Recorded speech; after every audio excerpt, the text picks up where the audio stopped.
Good evening, everybody.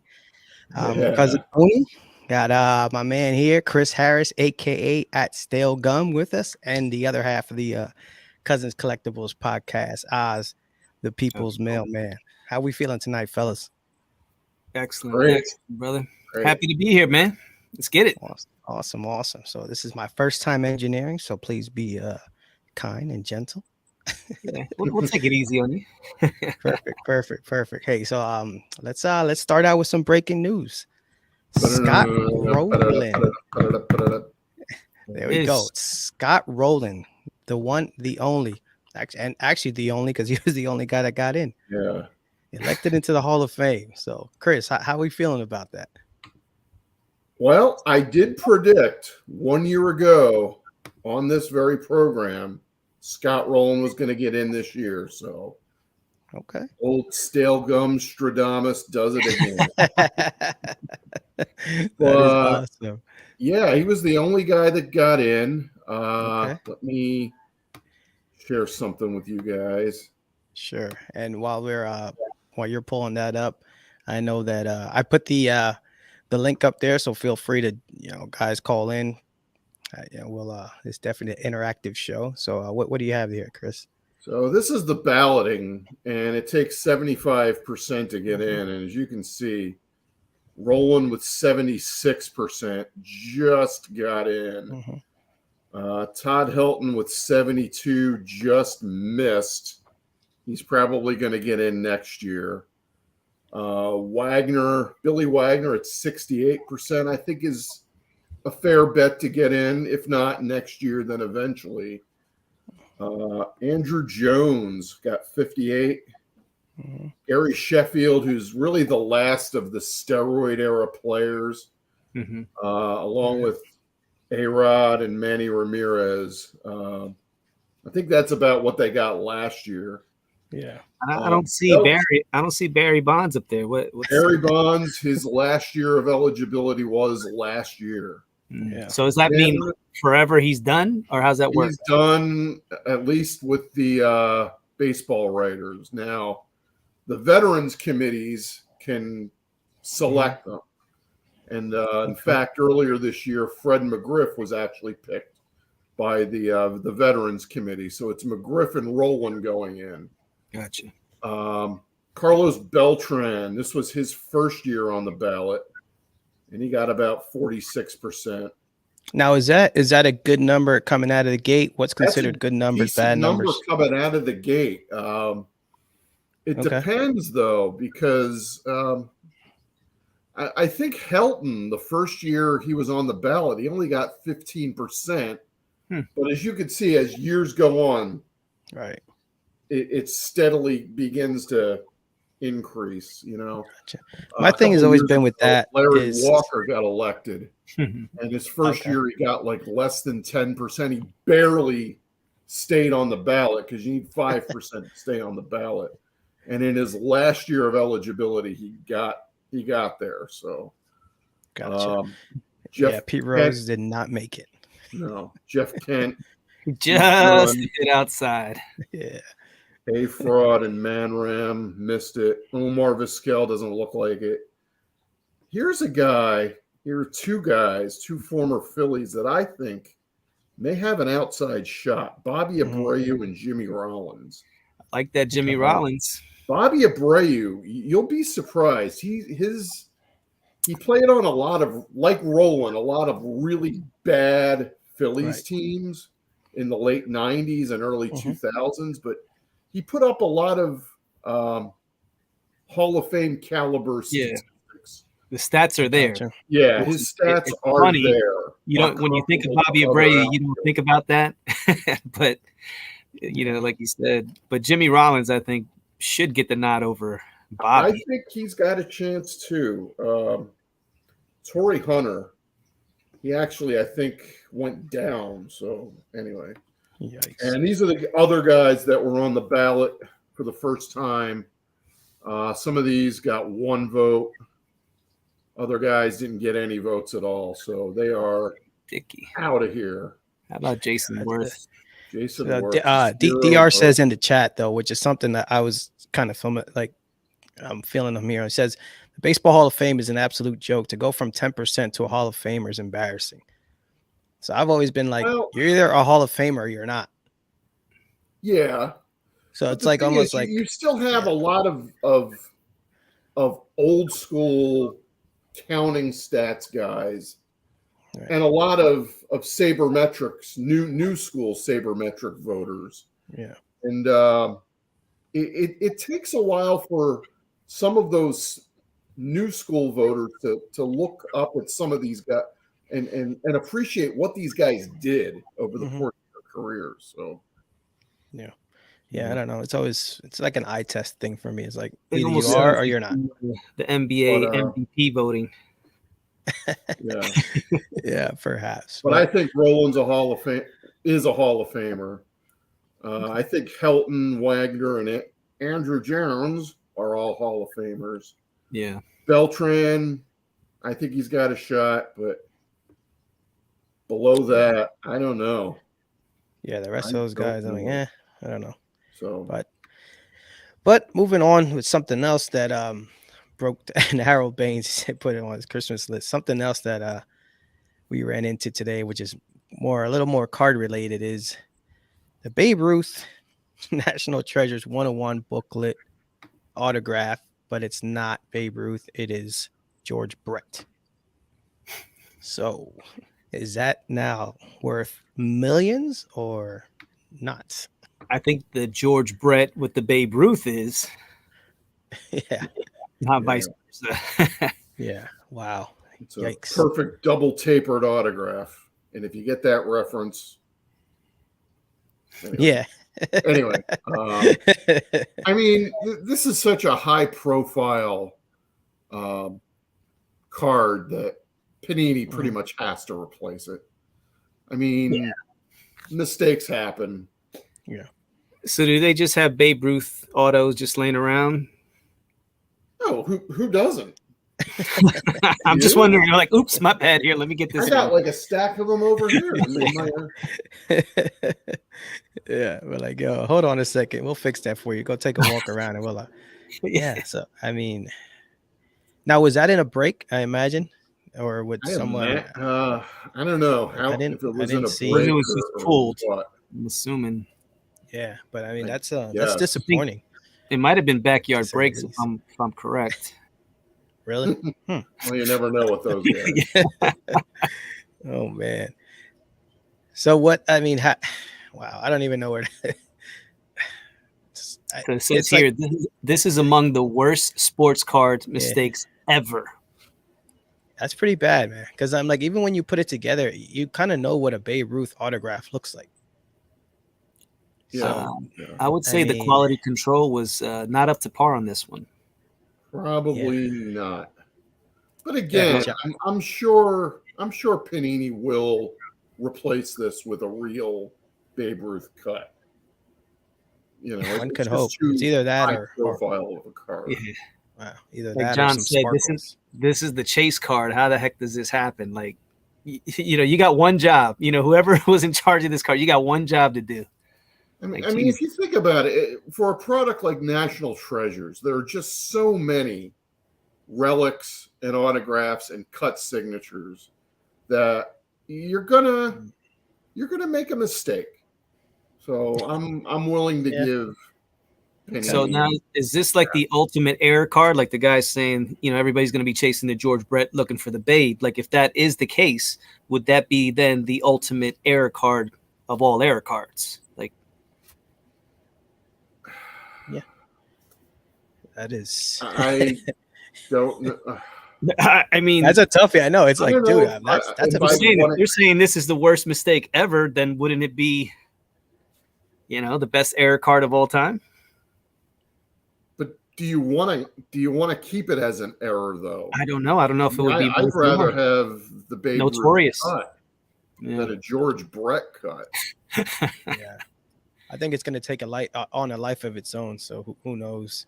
Yeah, collectors are so funny that way. It'd be like, oh, I need that George Brett with the Babe Ruth, and next thing you know, that's the hottest thing since sliced bread. Yeah, that is wild.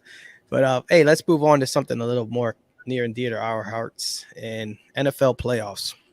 Oh, baby. So, Playoffs. yeah, it'll be a unanimous. So let's talk about the other game first. Bengals Chiefs. You got Mahomes limping in, literally.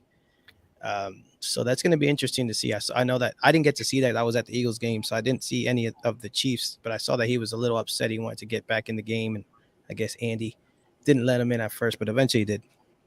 Nonetheless, they win the game, and the Bengals knocked off the darlings of the NFL. Oh, Bills. Yeah. Yeah, and at home and on the road in the snow. So kudos to them on that. So what are you guys thinking? They're surprised to see Bengals Chiefs, or was that? I mean, I'm sure everybody was waiting for Bills Chiefs, but Bengals Chiefs isn't too bad. So, Chris, what are you thinking here? I'm not really surprised at this matchup either. I think even though Cincinnati was the 3 seed, I think these are the two best teams in the AFC. So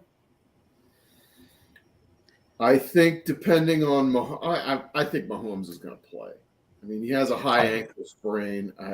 He kind of gutted out the last half of the play of the Jacksonville game with it. He'll gut this one out.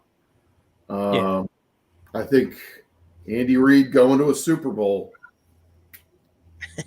So, he couldn't get there. Now he's there. Every other year. He's there every year. So that's wild. Oz, what are you thinking here? Yeah, I'm thinking. First off, the Bills. I think they choked, brother. I thought when I made my predictions early on in the year, it was Bills and Eagles. I really thought the Bills this year were going to take that next step. Josh Allen was playing at an all-time level, and then I think as the season went along, he just seemed to, like I always explained, like he became not a statue in the pocket, but he just stood there too tall, too confident, and really wasn't aware of the surroundings and people around him. And people were just coming up right behind him. He's standing tall in the pocket, and they're tomahawk chopping his arm. The ball's going away, or he's throwing an interception in the red zone. He had, a ton of turnovers late in the season, which wasn't, like him in these last couple years. Early on, yes, but like last couple years, he cleaned all that up. So I was really surprised. And then it just seemed to me as if Buffalo wasn't ready or they weren't into that game.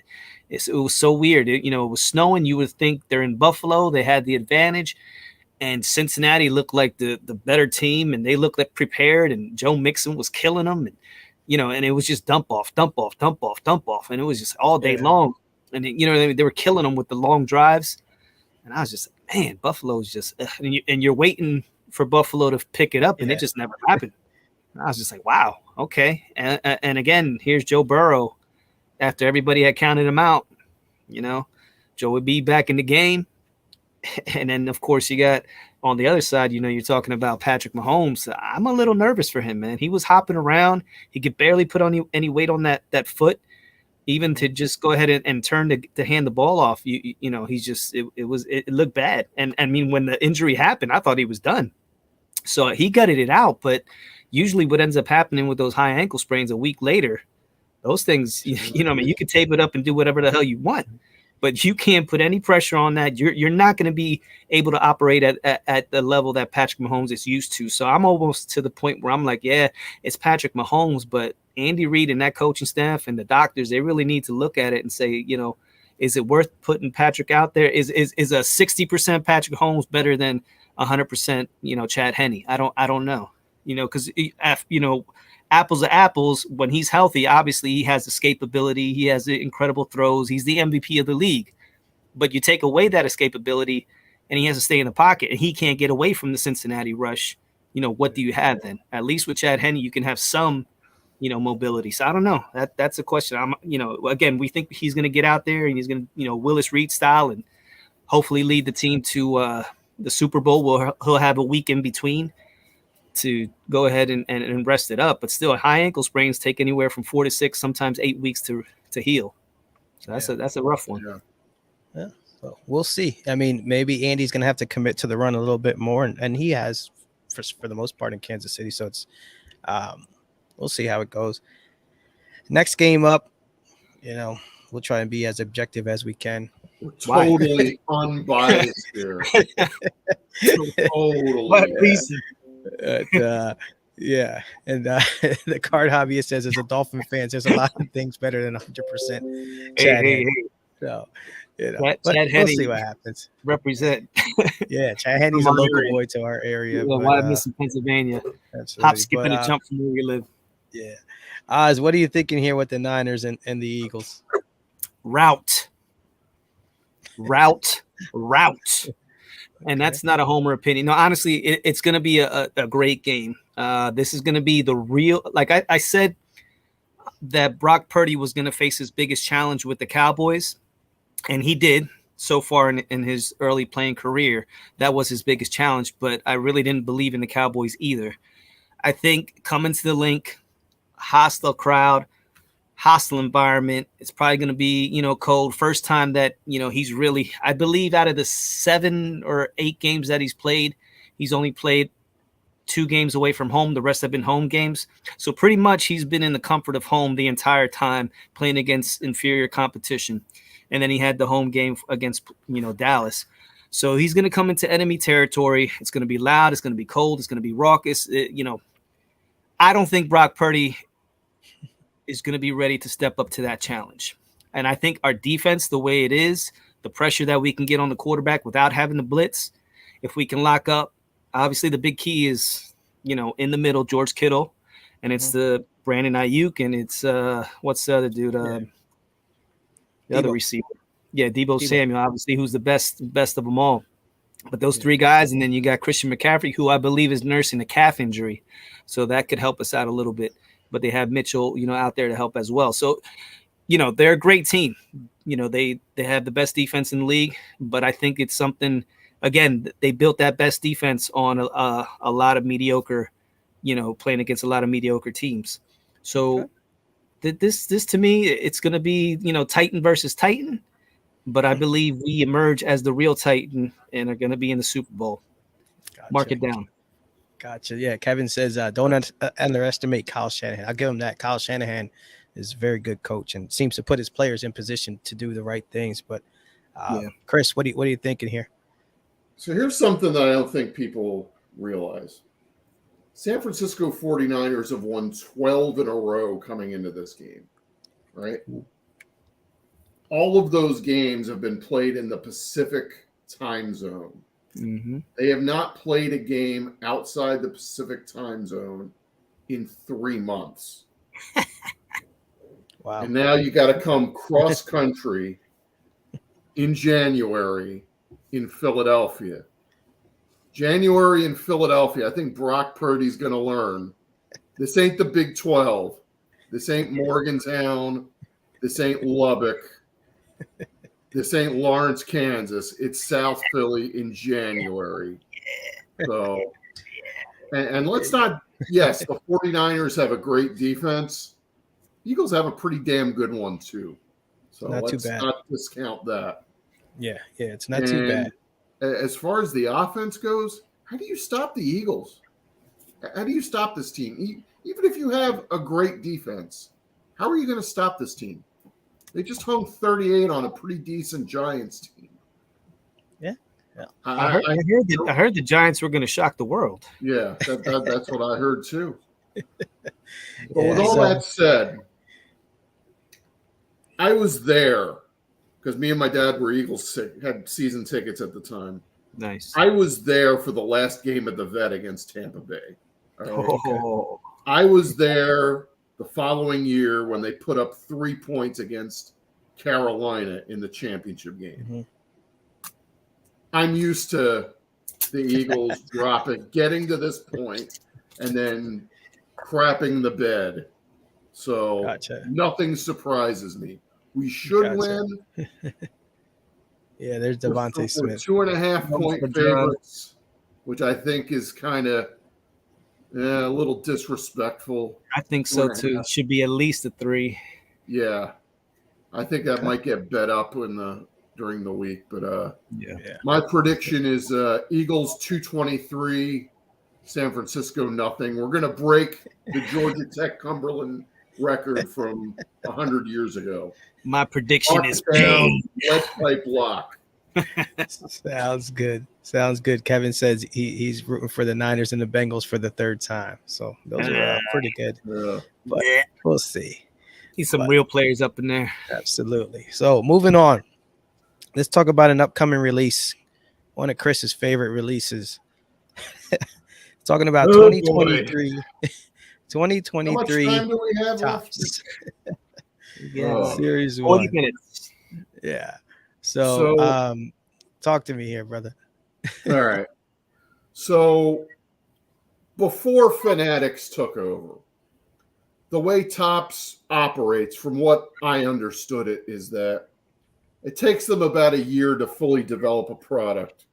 Mm-hmm. But roughly about 5 to 6 months, halfway through that process, they would release the sell sheets, which have what the design is, what the structure of the product, the insert themes.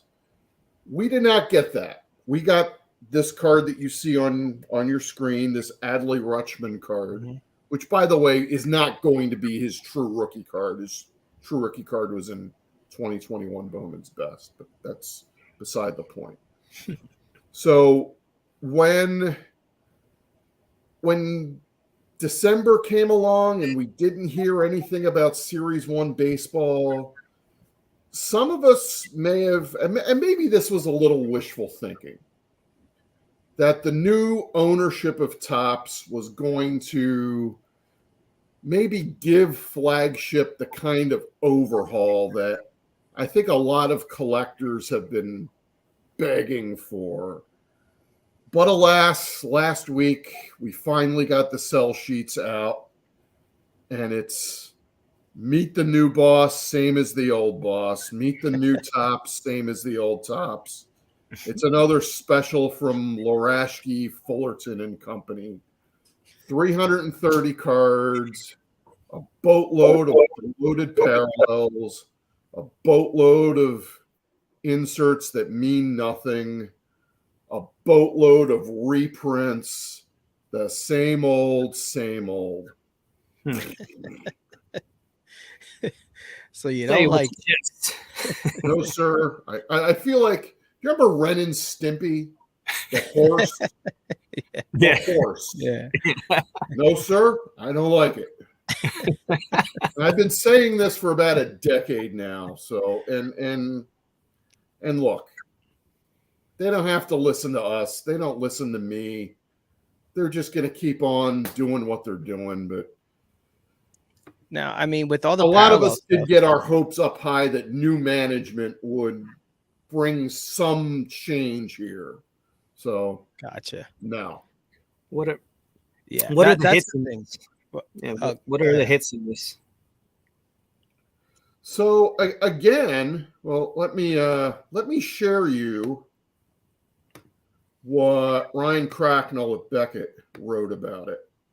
Here's Victor. Yeah. So here's what it looks like. With the True RC, I wanted to ask. Yeah, we'll 330 cards, and we're going to get another 330 in Series 2. And this is another thing that a lot of collectors have wanted Topps to do with Flagship, is make the base set bigger than 660 cards. All right. Back in the 80s when we were kids, you could count on Topps with a 792 card set. Why can't Flagship be at least 792? I mean, there are more teams in Major League Baseball now than there were in the 80s, right? Why shouldn't it be at least 800 cards? Anyway. Do you think that's because there's maybe a lot less set collecting now than before? The thing is, there are a lot of people that collect this set. Yeah. I mean, the Series 1 Topps is probably the number one biggest selling trading card, sports card product of the year in any sport. There is a built-in base of collectors that collect this product. And I think a lot of them would like, you want a card of, there are going to be plenty of cards of Mike Trout coming out this year. Mm-hmm. What about the backup catcher of the Angels? Or that one left-handed guy out of the bullpen that comes in, gets the other team's left-handed hitter out late in the game. Where's his card? This is what Topps flagship. This is the product to put those guys in. But with only a 660 card set, how are you going to put these guys in the product? So DR, what do you say? He said the flagship product for the season that is supposed to be fun for all. Why get all worked up and complain over flagship? Because it's a mediocre product. Because we collectors, we ought to demand better than this. Long relievers. Topps has been resting on its laurels ever since they got their exclusive license. And, you know, maybe I was too naive to think that with a change of ownership, there would be a change of philosophy. You know, maybe they might actually listen to what some collectors want for once. So, but Chris, no, was this in it's the same product every year. Did Fanatics have any input on this, or was this already done before? That's the thing, because around this time last year was the change in ownership, right? Mm-hmm. When Fanatics bought Topps, and maybe they started with Series 1 in December of 21. I don't know. Like I said, I've been led to believe that it takes them about a year to develop a product. So this may be on the borderline a bit. So maybe not. So if it still looks like if it still looks like this next year, then you can bang the drum there. But I mean, 792, that's a lot of cards. But I mean, I guess those long relievers, like somebody said, where is it? Yeah. Card Hobbyist said long relievers need love too. And the way the teams now keep shuttling players back and forth between the majors and AAA. I mean, some teams go through like 45, 50, 60 players a season. And, you know, I'm not asking for a card of every single one of those guys. Although Topps total. That's a lot. I mean, I don't know that we need cards of guys that are that's playing. Excessive. Yeah. So I think 800, 900 would be fine. Victor, the rookie card specialist, had just mentioned as soon as he joined in, did someone say true rookie card? Yeah. So what is the true rookie card? Is it the Bowman? Is it here? Like, well, for Rutschman, it is the Bowman's best from 2021, but it's not going to stop Topps from declaring this one to be it and all of his 23 cards. So as a collector, you guys would prefer the Bowmans? Well, as a collector, I don't understand why we have to wait until now. Why weren't his cards in 2022 products? Why wasn't Michael Harris in 2022 products? You know, I just I tweeted something this afternoon. You remember Mark Appel? He was the number one pick in the draft with the Astros. No. Like back in 2013, he was the number one pick in the draft of the Astros. Okay. He got traded to the Phillies like a couple of years later. And then kind of, you know, retired for a couple of years. He comes back, makes his with the Phillies this past year, no card. They did not make a card of him this year. So the Hobby Yoda and Topps defense. Why mess with a successful product? Is it though? I mean, it's successful in spite of Topps' efforts. I mean, Topps has an exclusive license. They have a monopoly. What else are people supposed to buy? What else are they supposed to collect? Yeah. So well, there you go. Well, now you like I said, if it still looks like this next year. Oh yeah, 88 baby. Topps. I mean, come on, really? Another reprint set, 88. Are we really this devoid of new ideas? And don't get me wrong, I like a product a lot. of inserts. I don't mind that.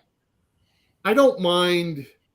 I kind of do mind excessive inserts, but why does Topps keep going to the well every year with another? Is there some kind of law that I'm not aware of that every Topps product has to have a reprint? And 88 Topps, we're seriously scraping the bottom of the barrel with this? Now I realize that they had 87 last year and 86 the year before and 85, 84. But, I mean, who celebrates the 35th anniversary of anything like this? Come on. Oh, that is so funny. But yeah, this is about to say that is a lot. Yeah, there you go. Law of nostalgia. I was about to say that right there, that hits not the feels, but or it's just gonna guys in our age group. Those cards, like, oh, I remember that. Really think of 88 Topps this with this much sentimentality? They do. I get 87. All right. But come on. Kevin Jones. Chris, you are raging tonight. I know. I could do a whole hour just on 2023 Topps. And, we could. Anyway. We could. Let's move on to some of the other. Yeah, let's move on. So, go ahead. So, this is cool. Tony, nice little ace there. With the die cut. Okay. Yeah. I like that. I said something good about Topps. So, 30-30 club. Okay. That's all right. I mean, maybe they just stick with what they know, and then, but if you can go all out on the inserts, and it's not a bad thing. Like, that's a cool looking card. 2022's greatest hits. Okay. I liked it when it was called Topps Now, though. Okay. You have a product that does that, but this is what? Oh yeah, this is on Woodstock. Oh yeah. I got it semi looking at that. This kind of reminds me of like back in the 90s when Donruss made like those inserts that were made out of wood or nylon. Those were cool. And if they bring them back, looks like it's a pretty cool card though. Yeah. It's so nice. Here's a nickname insert. Okay. Polar bear. Okay. That's pretty cool. Home run challenge is back. There's a cut. Ooh. Okay. Check. It has a cut. If you're buying this for cut autographs, just take your money and burn it. You're never going to find one of these. It's nice that it's there, but you shouldn't. Yeah, I see that. It says here the hobby jumbo box has 3 hits. It's an auto, a memorabilia card, and a manufactured relic. Yeah. And then the standard is, and that's yeah. Yeah. Real quick, it says Focus Tilt Photo says he lives in Korea where they put since 2023 on their advertising. So they celebrate a single day. So 35 years doesn't sound so bad. No. Major League material. This has been like the stock 1 per box game jersey card that's been in. Looks kind of nice this year. And you mentioned manufactured relics. I don't get manufactured relics. I don't understand. Does anybody really like manu relics? I'd rather have like a real relic. Yeah, maybe that's a good entry product. Only like a postage stamp sized swatch of a jersey. Silver packs. So basically the 88 cards, but on chrome and with the tire tread design. So yay. Yeah. And that's it. All right. Well, 1 per box. A hit in the box. 2 foil parallels. A home run challenge card. That's another thing that I want to see Topps bring back is the 1 per pack parallel. Okay. Just a thought. Yeah. So that's my rant on Series 1 Topps. I think it comes out February 15th, and not looking all that promising. So good. Well, so now that we got you all fired up, let's get Oz going here. Yeah. Further manufacturing issues. Zerocool selling a set of Stranger Things cards through Netflix, and it has now been delayed twice. Zerocool, if you do or do not know, they made Gary Vee made a set of cards, and then they made the Jackass, the movie or the show, whatever it was. They made a line. So, Stranger Things is hot on Netflix, and memorabilia is flying all over the shelves. But Oz, tell us what the heck's going on here with this. And yeah, so I believe, what was that, in November or December when we ordered those? So basically, yeah, it's been a couple months ago, and so obviously Stranger Things is big. It's huge. I'm a huge Stranger Things fan, as well as my daughter. So when we went to the National, they had the vending machine where Oz is not alone. Yes. Yeah. So we're all waiting for this set to come out. So this isn't the set when we went to the National, when Zerocool said they were coming out with a, combining with Topps and working with them and coming out, and Zerocool doing the Stranger Things. This basically came out. There was a Stranger Things week that they had come out with, and they announced it that Friday that they were coming out with a set, a Butcher Billy set, which is an artist series.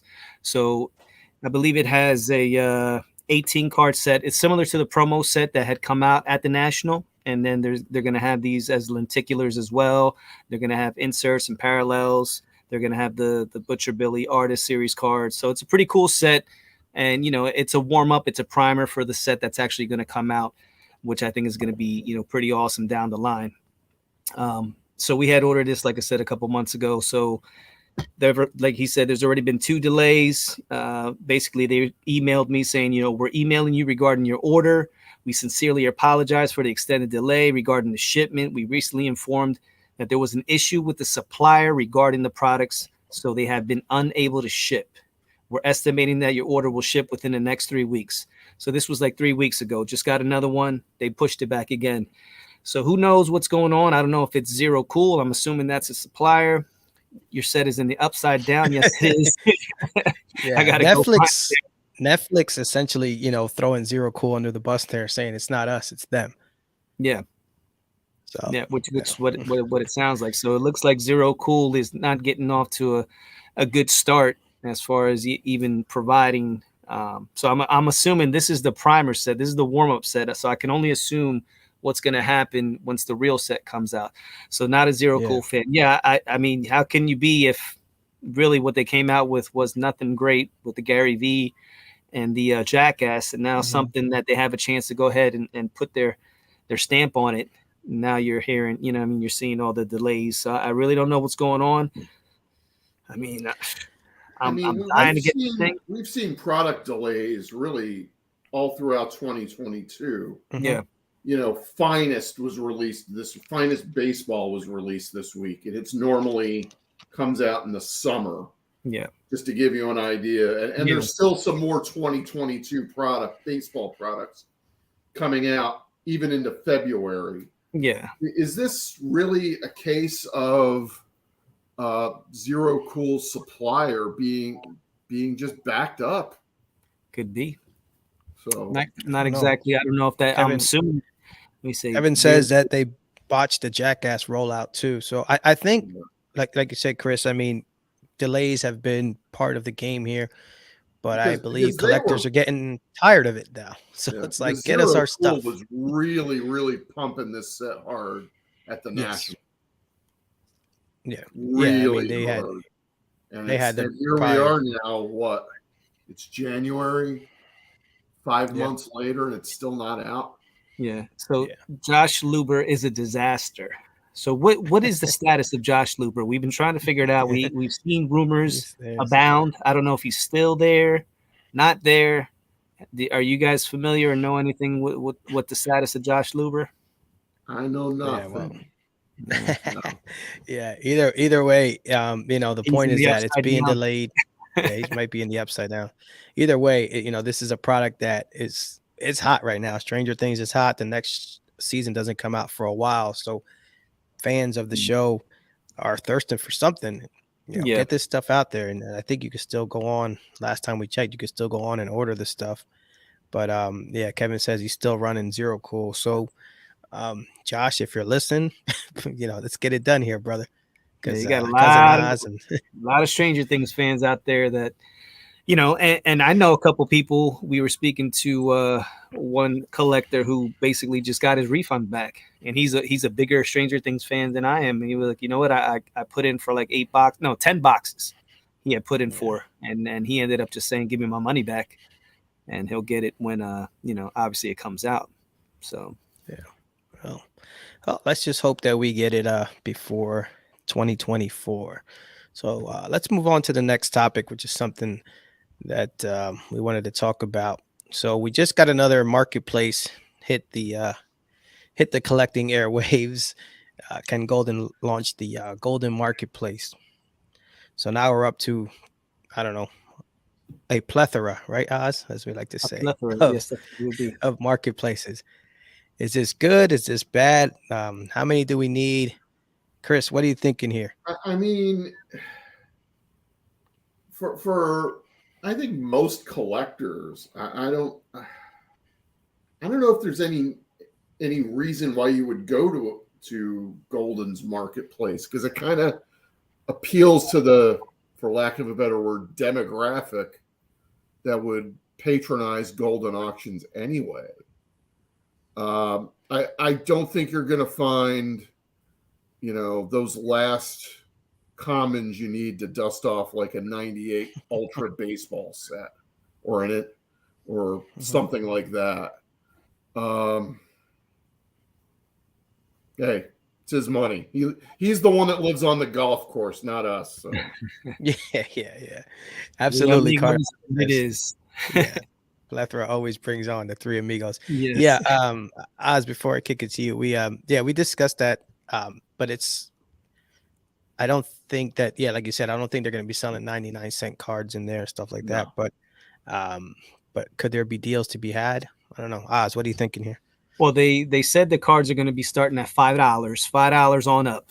So I'm assuming there's going to be raw cards. It's going to be your one-stop shop, the Ken Golden experience.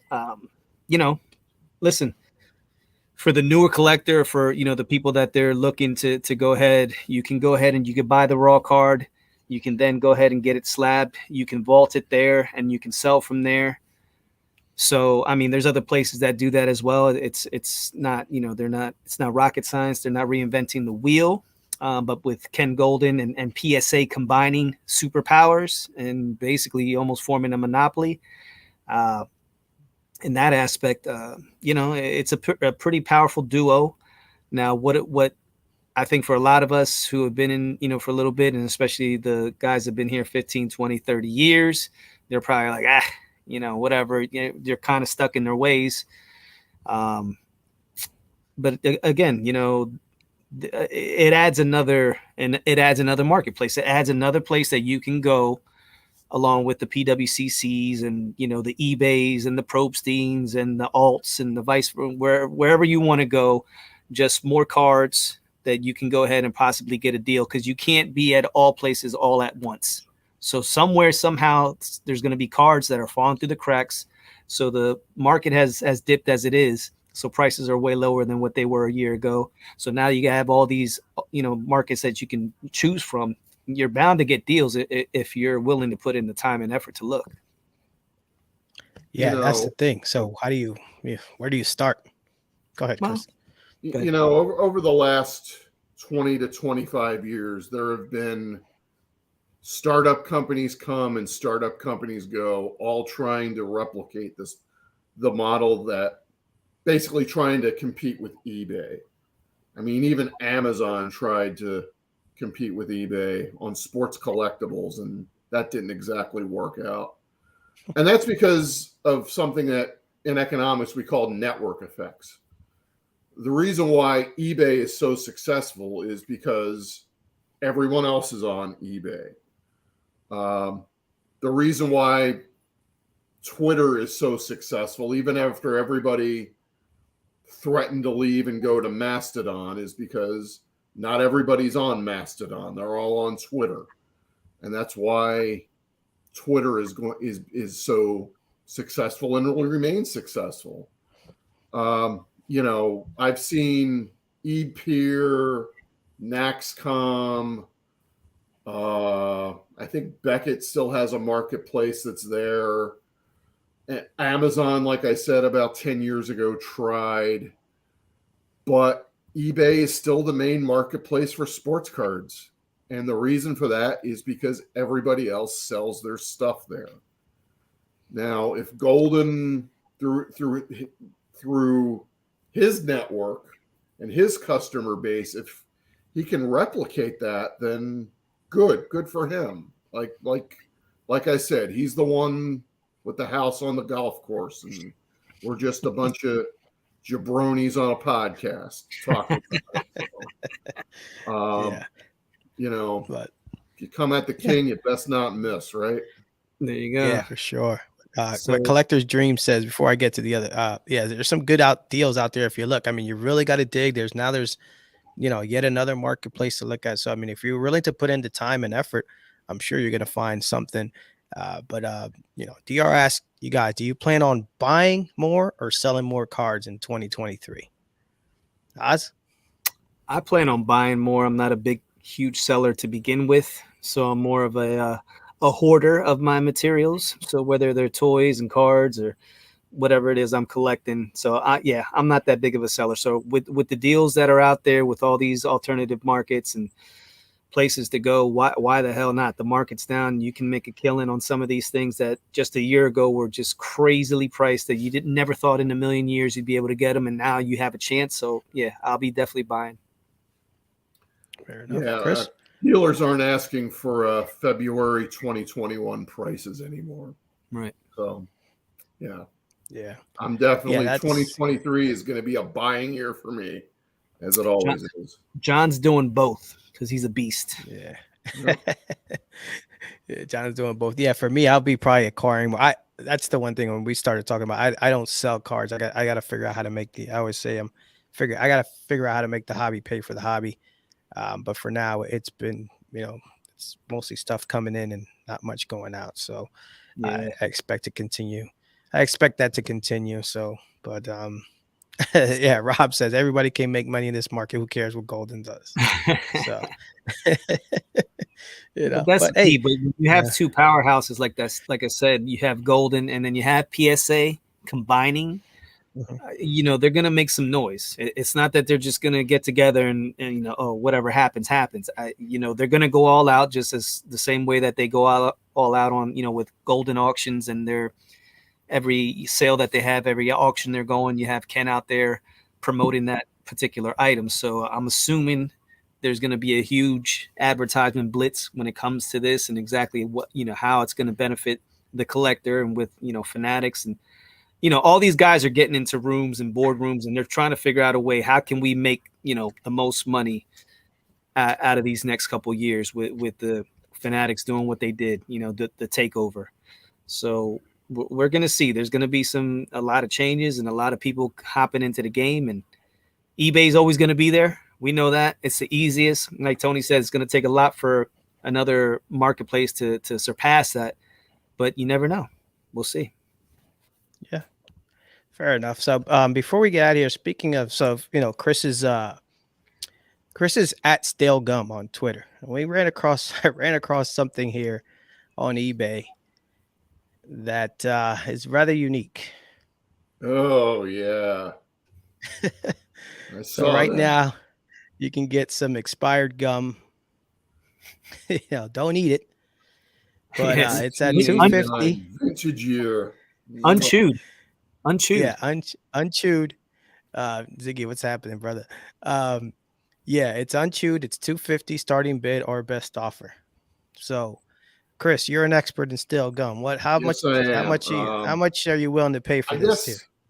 About maybe a dozen or so years ago, when I was actively YouTubing, mm-hmm. I actually opened up a pack from like 1989 or 1990 and ate the gum. and it disintegrated in my mouth, and it was like I got like 2 seconds worth of bubblegum flavor. Then it just turned to chalk, and it was not a pleasant experience. So, how much is this guy? 200 and what? Yeah, his starting bid at starting bid at 250 or make an offer. That's not one stick of gum. That's a plethora. That's a whole box worth. But that's a whole plethora of. Obviously, this is a gag. I mean, I don't know. We're talking about it. We're talking about his account. He probably has some more auctions on there. I think let's give this guy a plug. What's his? I don't know. I didn't see his. It's in there. It's like a weird. I bought it. Oops, I bought it again. There you go, brother. You got a free plug. Oops, I bought it again. Congratulations. Good job. Yeah, but that I saw that and I was like, wow, that is amazing. Yeah, but the unchewed qualifier, that's key. Yeah, for sure. When that's how you know it's gem mint. Yeah. There you go. But there you go. John says the gum is worth more came out of a pack with that no name on front, Frank Thomas. Yeah, could very well be. So, but gentlemen, as we're coming down the home stretch here, thanks for riding with me here. This was kind of fun. We first time behind the controls, so it's definitely been fun. So, Chris, other than the NFL playoffs, what do you got coming up, hobby wise? Anything like that? I haven't been to a good card show lately. I don't know. Philly's coming up in March. Yeah. Oh, I don't think I can wait that long. Yeah, I know. Kind of jump. Oh, you know what? There's Fishtown. The Fishtown show is coming up. Oh yeah, that's February 5th. That is Pro Bowl Sunday. So that's coming up. So you can definitely check that out. I went to that last year. It was pretty neat little show. Yeah. A lot of what I would call new money dealers, a lot of slabbed basketball, a lot of prism basketball, a lot of retail wax reselling, that kind of demographic. But there are some guys that bring some. I found a lot of cards that I bought. I think I spent 3 figures. So yeah. Okay. So, Tony, that's the one we set up at, right? Last year. Yeah. It's definitely a younger vibe in the room because I was looking to finish my Clemente run and I maybe see 1 or 2 that were in the entire room. So it's if definitely, you're looking for anything before 1989, it's gonna be tough. You might see some 86 Fleer. That you'll see. Maybe. Yeah, for sure. But in baseball, you'll see 86. Yeah, baseball. Yeah. Sure. So first of all, I don't believe any of us are going down to Culture Collision. Chris, are you going to Atlanta for Culture Collision? No. Okay, figured that. Yeah. Unfortunately, so no. That's definitely a place I would like to check out. But with my schedule, it's very difficult. It's a Philly thing. Yes, it is, sir. It is. So what do we have coming up? Cousins Collectibles. Well, it seems like we are pretty much everywhere, Tony. Nowadays, we have our Cousins Collectibles podcast, which comes out every Monday. And we just had our recent episode with our boy, so let's one of the card mentions. Yeah, we had Danny on there, but that was cool. Mr. Danny Black. For sure. So we got that. Check us out on Mondays when we drop. Real quick plug for the next hobby hotline. We got this Saturday coming up. We got cousin John Newman. We got Victor, and we got Adam. So that's going to be a nice trio of fellas there. So make sure to check those guys out. I see they said, Chris definitely gets fired up when you start talking about Top Series 1. Yeah. Can I respond to this? Sure. I'm not triggered by Series 1. I just want Topps to do better. Yeah. Make a product that they can be proud of and that we can be proud to collect. I'm not asking for much, man. I'm just sick and tired of the same tropes, the same concepts, the same dumb gimmicks every year, over and over and over again. Good luck. Good luck. Yeah. Yeah, we're a tough act to follow, baby. But yeah, so good luck that. But fellas, I guess with that, we'll wrap things up. Hopefully the next time we speak, we'll have a Super Bowl to talk about. Hopefully. Yeah. Appreciate everybody in the chat tonight for joining us, and check out the show. Oh, let me see what we got here right before we leave. There you go. Rob is with you 100%. So, good. So, and Topps isn't the only. I mean, you can probably look at a couple different lines that the same could be said about recycled designs or stuff like that. So, Prism. So, but other than that, like I said, man, thanks everybody for joining us. Follow us on the socials at Cousins Collectibles, at Stale Gum, all that good stuff. So until then, we will see you guys later. Keep on rocking in the free world. Thank you, guys.